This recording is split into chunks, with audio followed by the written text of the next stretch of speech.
Navigating the world of protein powders can be quite the challenge, especially for those of us with special dietary needs and restrictions. Protein is key to maintaining lean muscle mass, hormonal balance, blood sugar balance, optimal health, weight maintenance, and thyroid function. But getting enough of it can be kind of difficult. And that's why having a good protein powder option that works for you and your needs can be helpful. It can provide us with this concentrated source of protein that you can make into something like a shake or smoothie that you can take with you on the go. But picking the right protein powder can be tricky. So in today's episode, we're going to talk about the most common expert recommendations regarding protein powder for thyroid patients, as well as what to watch out for and what to avoid. We'll look at the essential role that protein plays in thyroid function, and we'll also look at the different types of protein powders that are available out there. I'll provide some simple criteria you can use when you're shopping for protein powders and trying to find one that aligns with your needs as a thyroid patient and your dietary restrictions. And I'll also provide my favorite protein powder picks at the end of this episode. It's going to be a really interesting show on a very hot topic, thyroid thrivers. So let's dig in. Hello, Thyroid Thrivers. Welcome back to another episode of Thyroid-Healthy Bites, a weekly podcast dedicated to helping you live well and eat well so you can feel well. I'm Ginny Mahar, your host and the face behind the apron at hypothyroidchef.com.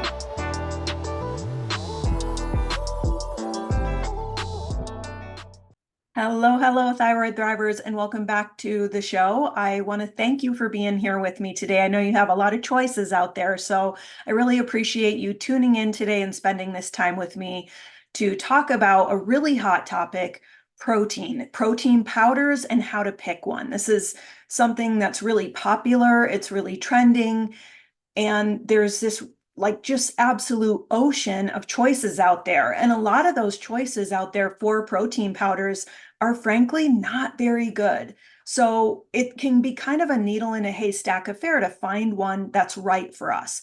We have to find one that's right for us as individuals, in light of our, unique dietary needs and sensitivities. And then we also have to think about what we need as thyroid patients, including what we need to avoid. But protein is really important for us as thyroid patients. So in today's episode, we'll talk about why protein matters for thyroid thrivers. We'll look at how much protein is enough protein. I'll share my personal approach to getting enough protein, and then we'll get into, how to pick a protein powder. What are the different criteria to look at? We'll explore some different, common options out there that are in the protein powder lineup, ones that are recommended for thyroid thrivers and ones that maybe aren't recommended so much. We'll also talk about other ingredients that we need to watch out for in protein powders. And then at the end, I'll share my protein powder picks with you. Now, just as a note, before we dig in, all of this information is included in a complete, thorough blog post on the hypothyroidchef.com blog. So I'll link to that in the show notes if you want to see the sources I used and if you want to find links for, my favorite picks and some of the other products that I'll mention today. And we're going to cover a lot of ground today, so I just want you to know, you don't have to take notes or anything. All of this is written up for you in that complete blog post. So why don't we go ahead and get started with our conversation today about protein powders by starting with why protein matters for us as thyroid patients. So protein is an essential nutrient for anyone, especially for us as thyroid patients. Protein is needed to optimize all the functions of the body that the thyroid affects, which pretty much means all functions of the body. And high quality protein is also a requirement for us. So we're talking about things like grass-fed beef, wild-caught seafood, pastured pork and poultry, and things like that. Some of the things that consuming enough protein helps our bodies do is build and maintain lean muscle mass, promote blood sugar balance. It helps us maintain our skin, hair, nail, and gut health. It provides amino acids that are supportive to our gut health and thyroid function, like glycine, tyrosine, glutamine, and proline. It supports our weight loss, our metabolism, our fat burning, our immune function. It helps us stay satisfied between meals, and it also helps us consume some key thyroid supporting nutrients like zinc, iron, and selenium. So hypothyroidism or Hashimoto's or life without a thyroid can make all of those things on that list I just shared with you more challenging than it is for the average bear. So let's kind of zero in on that first item on the list, which was building and maintaining lean muscle mass. So I talked with Dr. Emily Kyberd. She's a friend, and she's also the founder of Thyroid Strong and one of the star contributors to my Thyroid Friendly workout kit. And she shared that if you have an underactive thyroid, it's harder to maintain muscle mass. Hypothyroid myopathy, which is muscle weakness, can affect about 79% of people with hypothyroidism. So that's a lot. And strength training, if you combine strength training with adequate protein consumption, that can help us build muscle and maintain that lean muscle mass. And muscle's really important. It's not just important for strength and mobility. It's often referred to as the organ of longevity. So maintaining our muscle mass is one of the absolute best things that we can do for our overall health and actually for our thyroid function. Muscles are actually a major target for thyroid receptors to receive that signaling from thyroid hormones. And when we have an underactive thyroid, like with hypothyroidism, some of our muscles can easily atrophy, and that makes it harder to maintain muscle mass. So if we want to have good thyroid hormone turnover, and if we want to maintain that lean muscle mass, Dr. Kyberd says that we really need to stimulate the muscles. Her favorite way to do that is with kettlebells, but weight training, resistance training, strength training, that's kind of the focus of building muscle. Well, it's not really great news that we have those challenges as thyroid patients. If we're aware of them, then we can be empowered to make the best choices for our health. And really, protein, I consider it like a secret weapon on our healing journey and on our quest for optimal well-being. So let's talk next about how much protein is enough protein. And this topic can really spark some lively debates. So recommendations can vary here, but the two most common approaches that I hear from the experts are the grams per meal approach versus the grams per pound approach. So I'll explain both of these. So the grams per meal approach is this simple rule of thumb to shoot for at least 30 grams of protein with every meal. So as Dr. Emily Kyberd explained, she says the recommended amount of protein per meal to stimulate muscle protein synthesis is a minimum of 30 grams per meal. So she says that's a minimum. Now, the other approach is that grams per pound approach. And this typically recommends between 0.5 to 1 gram of protein per pound of your ideal body weight. So JJ Virgin, who is a health and nutrition expert, tells her readers, while your protein needs are going to differ depending on things like age and activity level, she says you want to aim for around 0.75 to 1 gram of protein per pound of your ideal body weight. So let's say your ideal body weight is 150 pounds. That means that you're going to want to get between 113 and 150 grams of protein per day. And ideally, those grams are going to be divided amongst 3 meals. So if you think about that, if your ideal weight is 150, and if you divide that amongst 3 meals a day, you're looking at 50 grams of protein in each of those 3 meals. So as you can see, opinions do vary on this topic, but those guidelines can just kind of give you an idea of the neighborhood that the experts recommend you want to be in with your protein consumption. And how much protein you really need is going to depend on your circumstances, like how active are you? How much exercise are you doing? What are your health goals? Are you doing a lot of strength training? Are you actively trying to build muscle? Maybe you're over age 40 and tipping into that phase of life where we're more prone to muscle loss. Also, if you have an underactive or missing thyroid because of hypothyroidism or Hashimoto's or treatments for Graves' disease or thyroid cancer, you might need to up your protein intake. If you're someone who is already getting enough protein, more isn't necessarily better. Just like other calories, excess calories from protein can be stored as fat. And also, just regularly overdoing it on protein can come with some health risks like taxing the kidneys or elevating the fats in your blood. Like we're talking about things like triglycerides and cholesterol, mainly just because animal protein often comes with some saturated fat. So getting adequate protein, as in getting enough for your personal needs and physical makeup, is the name of the game.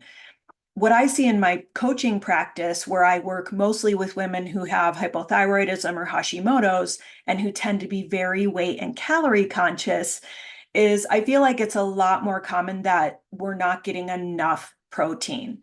And if you're not getting enough protein, you're going to have a harder time maintaining optimal health, maintaining that strength, maintaining that muscle, having balanced blood sugar, having stable energy, and just overall vitality. What you want to do is pick a protein goal that works for and makes sense to you and your unique needs. And I'll give you an example just looking at my personal approach to getting enough protein, not to be prescriptive in what you should do. We're all different, right? But this is what works for me at my particular season of life and with my particular lifestyle. So I'm a woman in my mid 40s with Hashimoto's who is approaching menopause, and I'm also actively trying to build and maintain my lean muscle mass.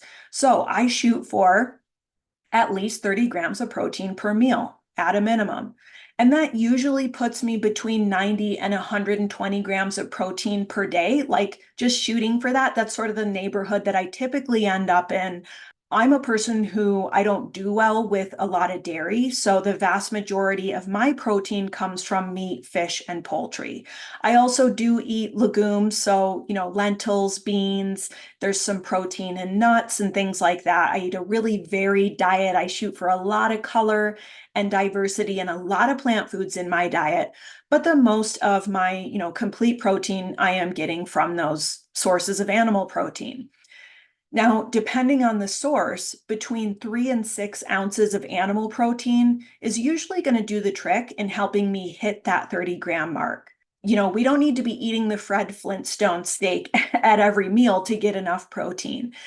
Using a portion of animal protein that's roughly the size of your palm as a guideline is what's commonly recommended. But for somebody like me, I have kind of smaller hands. So I do often go a skosh bigger than my palm so that I know that I'm getting at least that 30 grams. And I love my trusty kitchen scale for this. It's come in really handy here in terms of teaching me what 30 grams of protein looks like in terms of different foods, including some of those plant foods. So that can be a really helpful tool here when we're trying to figure out, am I getting enough protein? So even as someone who is nutritionally literate, I'm a health coach, I'm a chef, getting in that much protein every day can be a challenge, especially when life gets busy. I have to plan for it. I have to cook for it. I have to put regular effort and attention and intention into getting that protein, especially when it comes to getting at least 30 grams 3 times a day.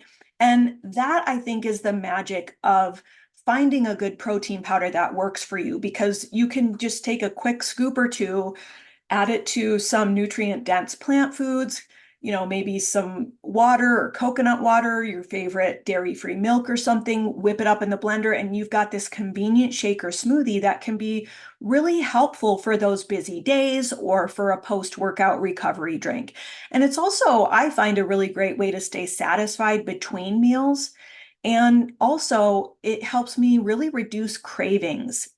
So that can be, a good thing if maintaining a healthy weight is a goal of yours. And I know in this thyroid community, for most of us, it is a goal of ours, including me. So now that we've kind of covered like how much protein is enough and why it's important, let's shift gears and zero in on protein powder. How do we pick a perfect protein powder? This can be a minefield, truly, especially when you're avoiding common protein powder ingredients like soy, grains, eggs.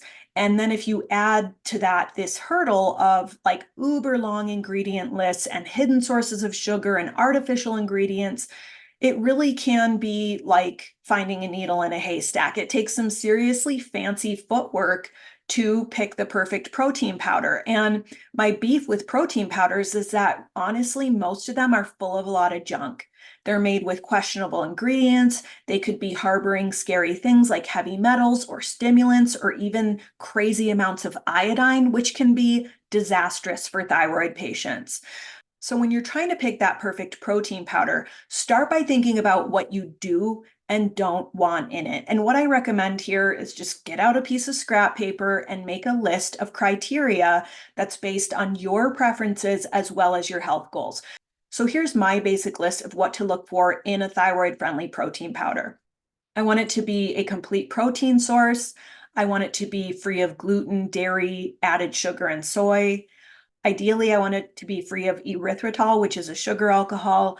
I'm looking for a short ingredient list with real food ingredients. I typically am going for an unsweetened and stevia-free option. I also want it to be free of trans fats and partially hydrogenated oils. That's something you have to look for in protein powders. And I want it to have safe and pure ingredients that ideally are quality tested. Now, you may have needs that are a little bit different to this list, like maybe you're looking for a plant-based option, or does it need to adhere to a specific therapeutic protocol? So are you currently on paleo or the autoimmune protocol or AIP diet? Are you looking for a flavored product or an unflavored product? Do you like them sweetened or unsweetened? We all are going to have our unique needs and tastes that we want to adhere to here. Now, personally, I don't use a flavored protein powder because I like to make smoothies using a rainbow of colorful fruits and vegetables. I'm a big fan of smoothies personally. I thrive on smoothies, and for me, they're a great way to get in, all those servings of plant foods that I want, all those different phytonutrients, fiber, all kinds of good things. I feel really good if I drink smoothies regularly. Now, color and flavor are important to me as a food lover and a nutritionally minded thyroid patient, and I want to choose those colors and flavors and nutrients with every smoothie that I blend. So that's why I don't use flavored protein powders, because if I buy, say, a chocolate flavored protein powder, that's going to dictate the color and flavor of every smoothie I add it to. If I want a chocolate protein shake, I'll just make my own using cacao powder, which I keep in my pantry. So for the same reason, I also don't typically go for sweetened protein powders, even the ones that use natural sugar alternatives like stevia. I find those added sweeteners really overpowering. And personally, I'd rather enjoy like just the pure taste and sweetness of whole food ingredients like wild blueberries or bananas or tropical fruits. So you might feel differently or have different needs and circumstances. And with so many different unique tastes and food sensitivities and dietary restrictions among us as thyroid patients, the question really is there a perfect protein powder? And I think maybe the more accurate question is, what's the perfect protein powder for you? So one strategy that you can use to fast track your search here and narrow down the options is going back to that list of criteria. Make one for yourself and think about what type of protein powders you're open to trying and which types you aren't. And that's likely going to cut out about 80% of the products on the market.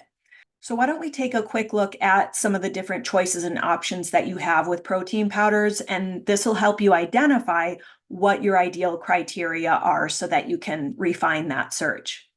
So we'll look at all the different options, and you'll see some different sources here that each have their own advantages and disadvantages and considerations. There's thousands of choices out there for protein powders, but some of the most commonly used ingredients are whey, which is a dairy product, egg, soy, rice, hemp, pea, beef, or collagen protein. Now, some products are made with a mixture of these. Some include other sources of protein, like watermelon seeds is one I'm seeing more and more of, also pumpkin seeds or sunflower seeds. There truly is an endless variety of choices out there. Now, some protein powder ingredients are okay for hypothyroidism or Hashimoto's, and some are more likely to cause inflammation or GI distress or worse. And as you know, if you've been listening to this show for a while, as with all things thyroid healthy eating, there's this element of personalization, of bio-individuality, meaning that the protein powder that's right for your friend might not necessarily be right for you, even if you're both thyroid thrivers. We still each have those unique needs and sensitivities. And that topic, honestly, it's big enough to fill a book, but let's boil it down to which options are best and which to avoid as thyroid patients. So we'll look at some of the different recommendations from thyroid experts who create their own protein powders, like Dr. Isabella Wentz and Dr. Amy Myers. And they typically use these ingredients, which is beef protein, collagen protein, or pea protein. So let's start by comparing those three. Beef protein is a complete source of bioavailable protein, and it comes with the added benefit of other thyroid supporting nutrients like tyrosine, selenium, iron, and zinc. And this option might be better tolerated for a lot of us than plant-based protein powders or those of us with compromised gut health. One note with beef protein is that you want to make sure that what you're buying is beef protein and not bone broth or beef collagen to ensure that you're getting a complete protein. So we'll talk about that a little bit more in a minute. And also you want to look here for grass-fed beef protein to ensure that what you're getting is anti-inflammatory versus inflammatory. So with beef protein, the pros are that it's a concentrated source of protein, it's a complete protein, and it's highly digestible for most of us. The cons of beef protein are that it can be expensive, it can be a little bit hard to source and find like the right quality product, and it can also tend to add a lot of broth to smoothies from some of the natural collagen in it. Number two, let's look at collagen protein, which is sometimes called bone broth protein. Now, collagen is terrific, but this one comes with a caveat that collagen is not a complete protein. Now, incomplete protein doesn't mean that it's bad protein. Your body can still get lots of goodness out of incomplete proteins. But you do need to pay close attention when you're buying those beef-based proteins to determine that what you're getting is indeed a complete protein, not just collagen, because there is a lot of misleading labeling going on with those products. Now, collagen can add significant protein and other beneficial nutrients to your shakes and smoothies. And collagen is great. It supports your skin, your hair, your nail, your gut health. However, it lacks some of those 9 essential amino acids that are necessary to use as building blocks for our tissues, including bones, muscles, skin, cartilage, and our organs. Collagen dissolves really easy. It's relatively flavorless. It can be a really great addition to smoothies, but it's just important to know that it's not the best option as a standalone protein powder. So what you can do is try combining collagen proteins with other types of complete protein in order to get all those essential amino acids and the most benefits out of it. So the pros of collagen protein are that it's relatively flavorless, it dissolves in anything, it's easy to source, and the cons are that it's not a complete protein.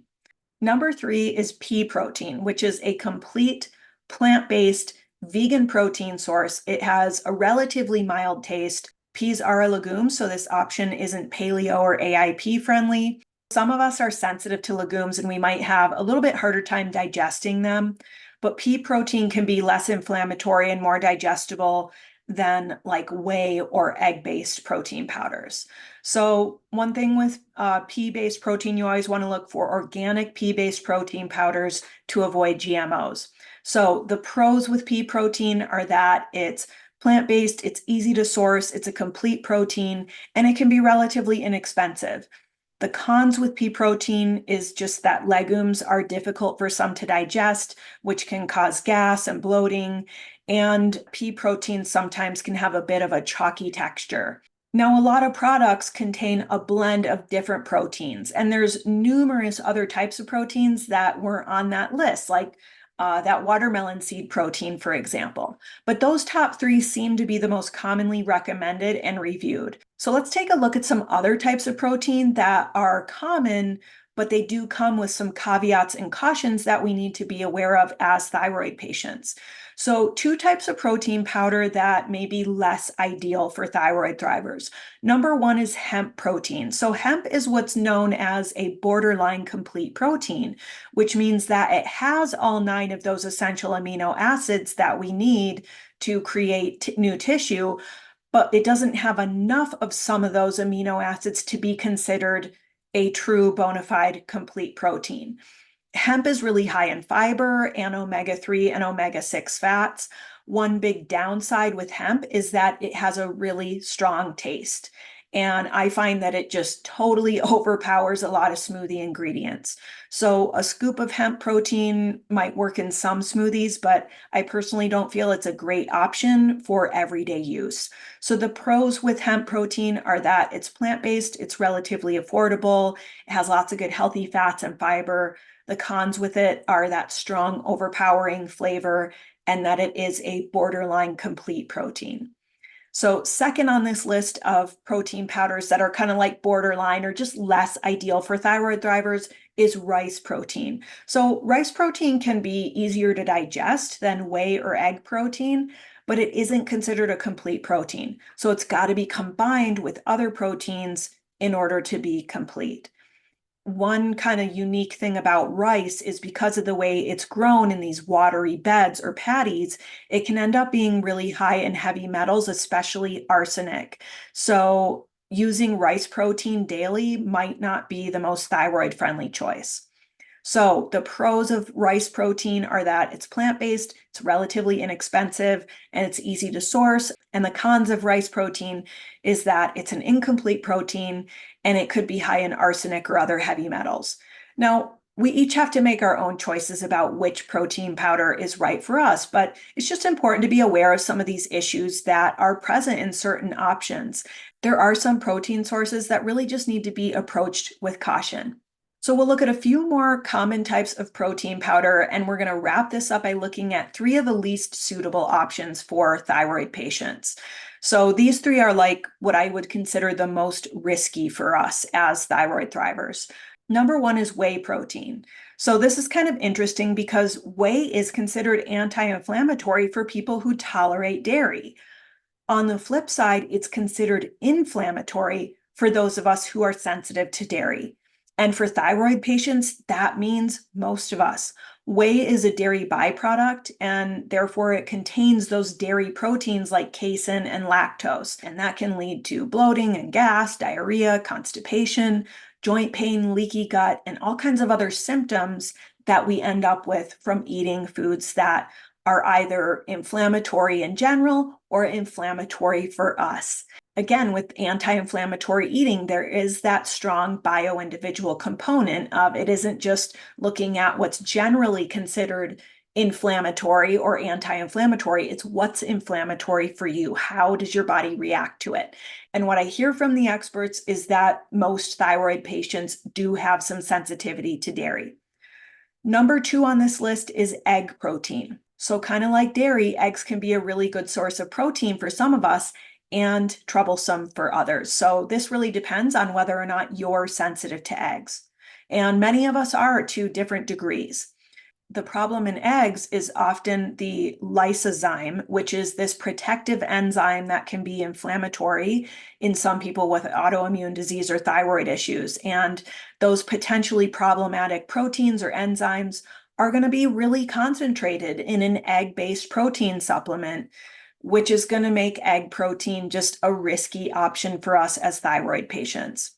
Third on this list is one of the most controversial ingredients in the world of thyroid healthy eating, which is soy. Soy protein has some really positive nutritional qualities, but soy in general just isn't typically recommended for those of us with thyroid issues. So Dr. Isabella Wentz, for example, recommends avoiding soy because it's an endocrine disruptor, it's a xenoestrogen. Some studies have shown it to be particularly disruptive to thyroid function. Soy is also considered to be a goitrogen or a thyroid inhibiting ingredient. Other goitrogenic foods like, say, broccoli and other cruciferous vegetables, these can just be cooked or fermented to reduce those thyroid inhibiting compounds, but that doesn't apply to soy. Those goitrogenic substances are not reduced or diminished by cooking. Now, there is a caveat here that some functional or holistic thyroid experts are now disagreeing with this, like Dr. Alan Christensen, who is a thyroid specialist and naturopathic endocrinologist. He really debunked most of the research against soy for thyroid patients the last time I interviewed him on Thyroid Healthy Bites. So Personally, I'm keeping my ear to the ground on soy and I'm continuing to use moderation with it because it's just so controversial. I feel like the jury is sort of still out on it and I want to hear more. I want to hear from more experts who are in favor of it before I like jump on the soy bandwagon. But especially when you're considering using it in a protein powder, which can often mean drinking it regularly and in that concentrated form. I do think we have to be careful with that. So looking at these differences between some of these different types of protein powder, you can see that our specific needs are going to differ in some ways from the general population as thyroid patients. And some of those, quote, risky types of protein aren't necessarily inherently bad. It depends on what our needs are and what we're sensitive to.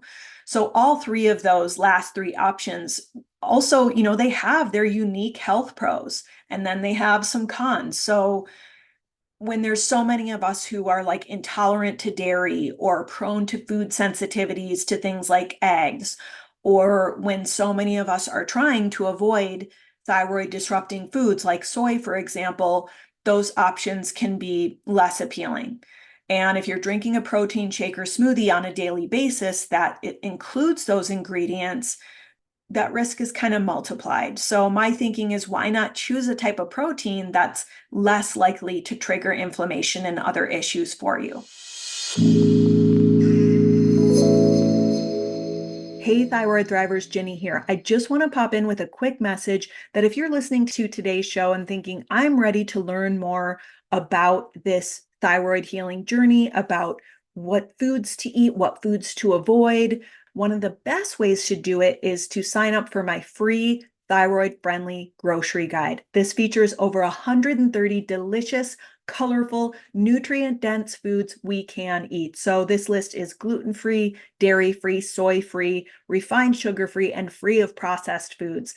Because there can be a lot of emphasis, especially when we're starting out, on all that we can't have and all that we're supposed to avoid. But really, the purpose of thyroid-friendly eating is to incorporate more of the good stuff. So to grab your copy instantly of the Thyroid Friendly Grocery Guide, you can go to hypothyroidchef.com/grocery. I'll send you the guide and you'll also get put on my free weekly newsletter. So you'll get fresh recipes, you'll get updates on the podcast, you'll get personal notes from me, special discounts, and all kinds of goodies that I send out to my mailing list for free just once a week. So go ahead and grab that at hypothyroidchef.com/grocery. Okay, back to the show. So those are the main key ingredients in protein powders, or where the protein actually comes from. But let's talk about some other ingredients that are commonly found in protein powders that we need to watch out for. So just like any packaged food, we got to really read those labels. And typically, I find the fewer ingredients, the better. A lot of protein powders are full of junk. They're packed with added fillers. They're packed with supplemental ingredients that can be problematic. There can be added sugars, unhealthy fats, caffeine, other stimulants. There can even be high amounts of iodine from ingredients like kelp powder. We also have to pay attention to the quality of the ingredients. Are they whole food based? Are they organic? Is the beef grass fed? Is the protein powder third party tested for purity? Is the company transparent about the quality of their product? So finding answers to these questions, I think, can be really worth your while to just to know that you're getting a quality product that isn't going to contribute to your inflammation, your autoimmunity, or your toxic burden. Because let's face it, we're drinking protein powder for our health. It's not because it's just like this delicious thing. I mean, they can be quite tasty, sure, but we're doing this for our health. So doing that extra homework to make sure that what we're getting is supporting those health goals is worth the time and effort. There are some plant-based protein powders that have been found to contain high levels of heavy metals. And this has become a really kind of hot and contentious topic among the experts and the analysts and the manufacturers, but it does illuminate the potential hidden dangers that are really important for us to be aware of as thyroid patients, because heavy metals, for example, are really harmful to the thyroid. So again, it's just a good idea to do some diligent research before you pick your perfect protein powder. How do you do that research? Read the reviews. Search the internet for, like, type in the name of your protein powder plus heavy metals and see if anything comes up. You can reach out to the company directly. Of course, remember, they're selling their products, so kind of have to take some of that information with some skepticism, some healthy skepticism, and a grain of salt. You can look for products that are third-party tested for purity. One note I'll throw in here is that some experts have recommended avoiding protein powders from China because of very high levels of industrial pollution that have led to heavy metal contamination in some protein powders from there. So ultimately, I think the thing to keep in mind with protein powders is that they're considered supplements, which the FDA does not regulate. So when it comes to any supplement, it's really important to source carefully. Speaking of supplements, do use caution with protein powders that contain a whole bunch of extra added supplements, vitamins, minerals, herbs, mushrooms, antioxidants, whole food blends.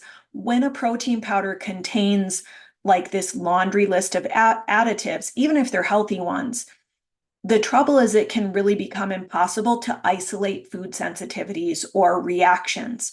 So if you're reacting to something in that protein powder that has 30 to 50 different ingredients in it, how the heck do you know what you're reacting to? I've just been there too many times to count with different supplements, including protein powders, and wasted a lot of money on stuff that didn't work out for me because of that. So when it comes to ingredient lists, I find that shorter is pretty much always better. The other thing I find with those super long ingredient lists is when you take a magnifying glass to them, and sometimes you literally do have to take a magnifying glass to them because there's so many ingredients, they can barely fit them on the label. But you can find that they're packed with like sneaky energy boosters, like caffeine. You could be getting this massive energy boost from your protein powder and thinking, wow, this protein powder is so great, when actually what you're getting is a stimulant like coffee extract or green tea extract. So, some things to be aware of. Another thing we have to be aware of as thyroid patients are protein powders that contain biotin, which I've seen. Biotin is great. It can be really wonderful for your hair growth, for your skin, for your nail health. The problem isn't that biotin is bad. The problem for us is that biotin can skew your thyroid test results.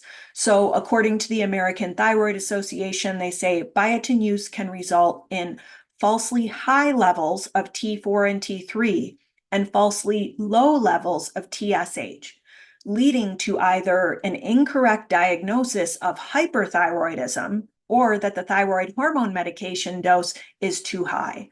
So the American Thyroid Association recommends avoiding biotin for 2 days before thyroid testing to avoid skewed results. I've heard some experts recommend like avoiding it for a week before results. It doesn't mean you can't use biotin or can't take biotin. It's just important to note that if you have your thyroid labs coming up, you do need to get off of any supplements containing biotin, including if it's in your protein powder.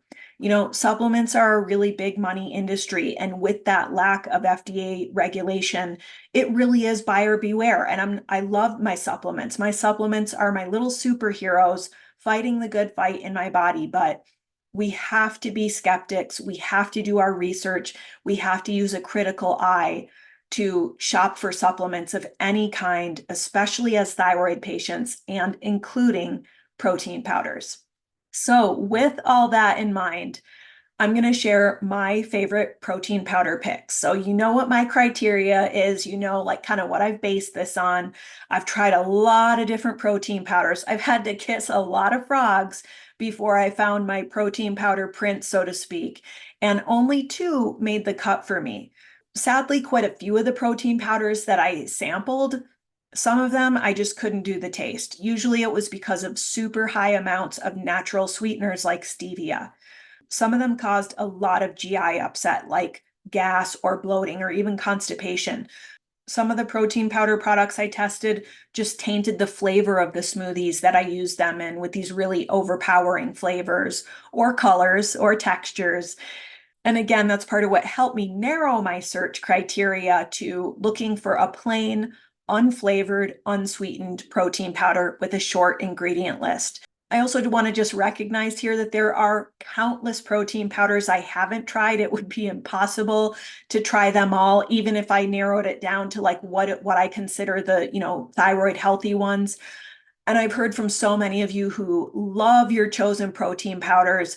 I'm always trying, new products. I might update these recommendations as I'm able to sample and find more options that I feel really good about sharing with you. But for now, these are still the two products that I like most and can recommend with integrity. One is a plant-based protein powder and one is animal-based. So you can kind of take your pick from those two options. So my first choice is a plant-based protein powder called Chimp. They make different flavors, but I, of course, use their plain and unsweetened variety. Now, this recommendation actually came to me via my DMs from a fellow thyroid thriver who reached out. I think I had done a story like poll asking for people's recommendations, like what's your favorite protein powder? Because I did a lot of research and testing for over a year for this, comprehensive blog post and today's episode as well. I really try to do a lot of homework on this and put those feelers out there and tried a bunch of different ones. But, even just doing like the preliminary research, when someone recommended this and I looked into it, I really liked what I saw.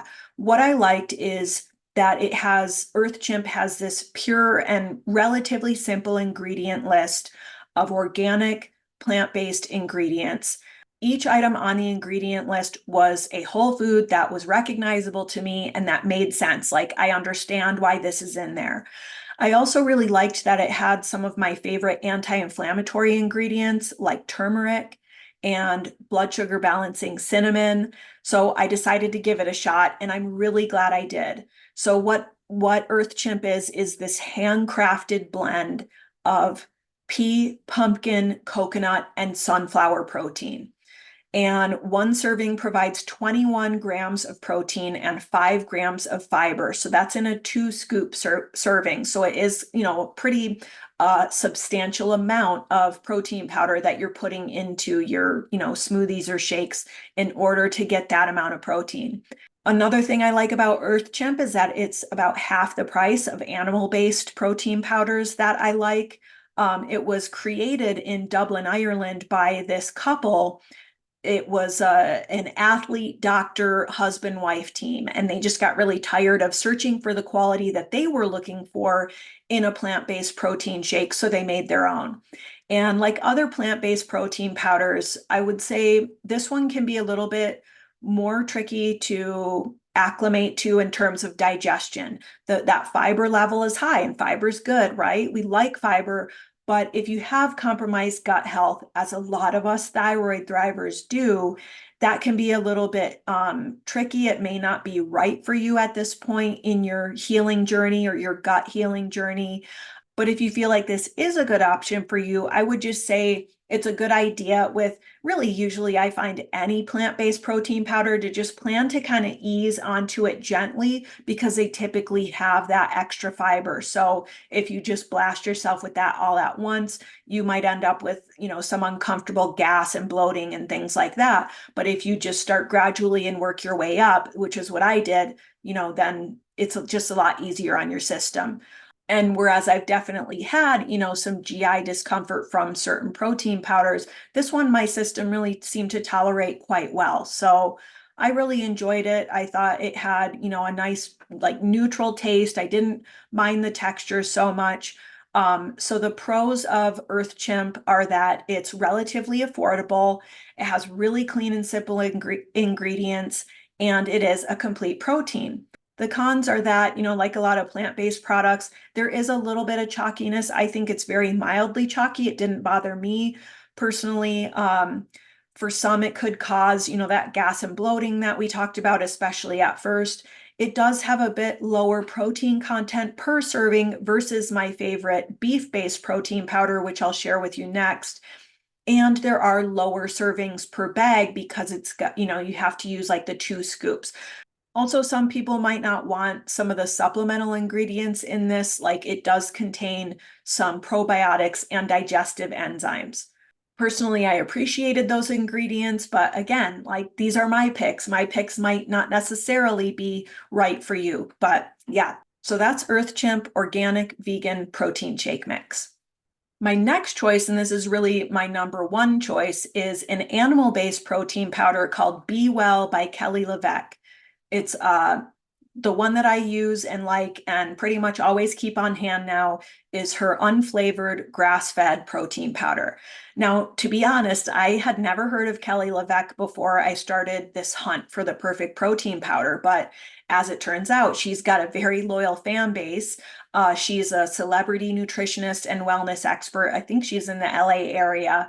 But this product contains just one simple ingredient, which is beef protein isolate. Now, I mentioned earlier how some other beef-based protein powders can be a little bit dodgy about whether or not those products are a complete protein. Some of them are collagen only. If it says bone broth protein, it's typically not a complete protein. What led me to Kelly is that she clearly states that her product is a complete protein and it has 23 grams of bioavailable protein per scoop. The other thing I really like about Bwell is that it has this halo of purity. So it's made without any chemical processing and it's made with beef from Swedish cows. And my first question upon reading the Swedish cow thing was, why does that matter? Well, as it turns out, Sweden as a country boasts some of the most stringent cattle raising policies in the world. So under Swedish law, this is kind of interesting. Cows actually have a Bill of Rights. That includes grazing rights and the use of drugs or hormones to grow the cows faster, as we do here in the US, is banned. Also, European food policies restrict the use of GMOs, so that's not a consideration with Swedish beef. So, what are some of the downsides of this product? Well, some reviewers complain about the product sticking to the sides of their blender. And this happens because this protein powder has only one ingredient. It doesn't have any of these added anti-caking agents or anything like that. Another complaint was that it can make your shakes and smoothies really super duper frothy, and that's due to the natural collagens that it contains. I kind of ran into this a bit when I first started using the product, so it did take a little bit of practice and testing to figure it out, but I do understand what those reviewers were talking about.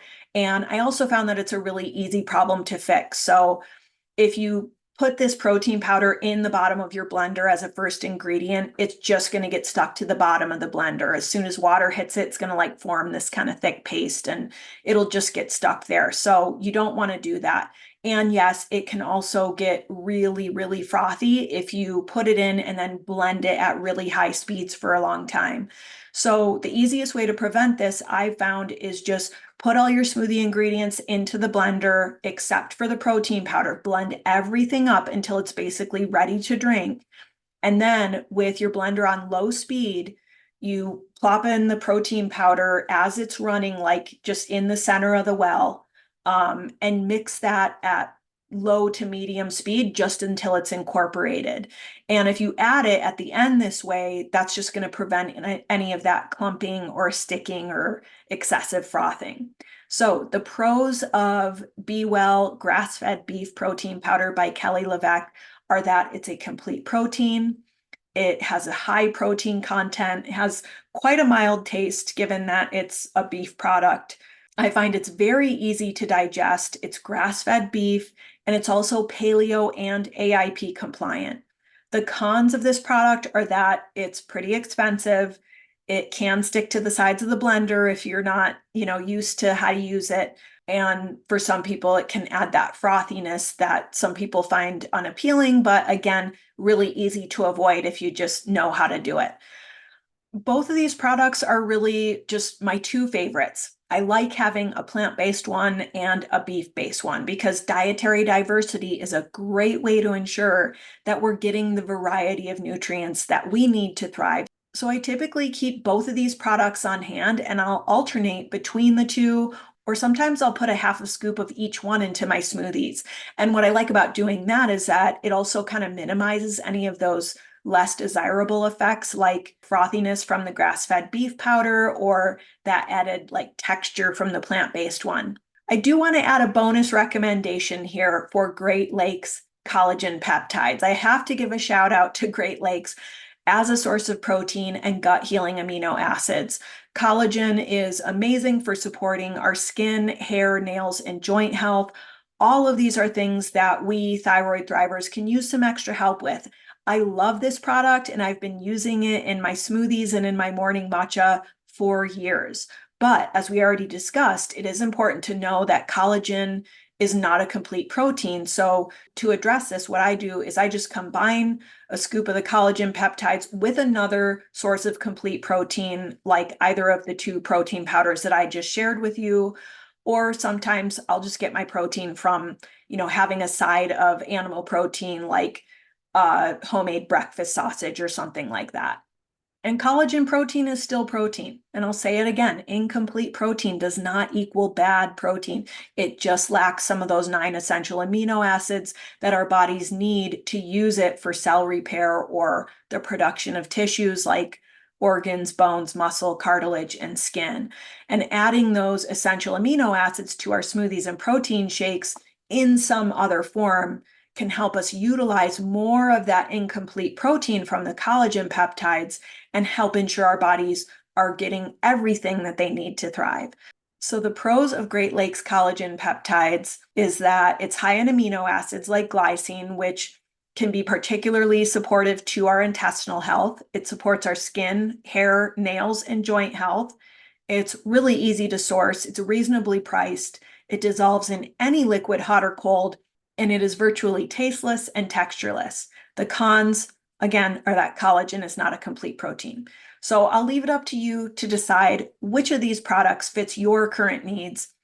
When my health coaching clients or my Thrivers Club members ask me for recommendations, or when people reach out to me in my DMs or whatever asking for recommendations, these are the products that I point them to. So I hope all the information I've shared with you today, as well as in that complete blog post, is going to give you the direction you need and the tools that you need to get the nutrients that you need to thrive and to find your perfect protein powder. Once again, I'll put that link to the complete blog post in the show notes. In that complete blog post, you'll find links to my favorite products. You'll find links to all the sources that I use to do some of my research and, glean from the experts on this. And you'll also find some recipes for like my homemade chocolate protein shake. So you don't have to get chocolate flavored protein powder to make something like that. You can get something unflavored and unsweetened and then make your own. I have lots and lots of recipes for smoothies and shakes on the Hypothyroid Chef blog, and those can be a great way to make use of your perfect protein powder once you find it. So I wish you luck on that search, and I hope that I've helped you find that needle in a haystack today, or at least make the search easier. Do you have a favorite protein powder that you love? I'd love to know. I'd love to hear about it. I'm always keeping my ear to the ground. So if you're watching on YouTube, go ahead and leave a comment below and share with us. All right. Thanks so much for joining me today. If you've enjoyed today's show, please don't forget to like, subscribe, or leave a review. I'm Ginny Mahar, your thyroid health and cooking coach, wishing you happy cooking, happy thriving, and the best of health. See you next time.